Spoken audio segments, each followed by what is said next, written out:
Hey everybody, James here. It's November 19th, 2025, and they're having a sale and they're getting rid of all the Pocket 3s at the Costco. So if you want one, now's the time.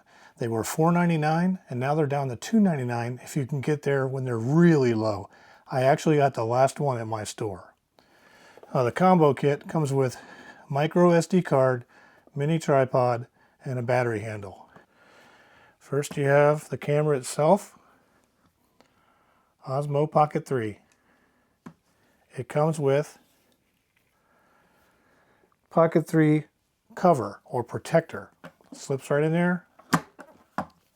Nice and safe. Comes with an extension. The extension is used to put onto the bottom of it. It's got the camera screw port in the bottom of it. Now with that, you can take the tripod.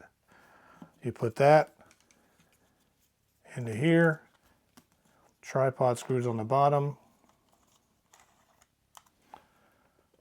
and you've got your standard tripod. Also flips down.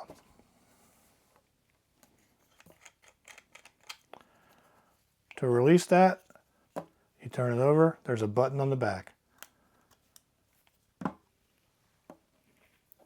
Also get a battery extension. The battery handle, they call it. Battery handle goes in the bottom. Gives you extended battery life. Same way to take it off. Push the button. You get a USB C to C. Get a little handle or a little thing for your wrist, and it comes with a 64 gigabyte micro SD, and then it's got an adapter so you can put it inside of your computer. And that is what's inside of this kit. Like I said, they're on sale. I got mine for $2.99. It was the last one in the store. So if you're in a market to get one of these, get out there now. Thanks for watching.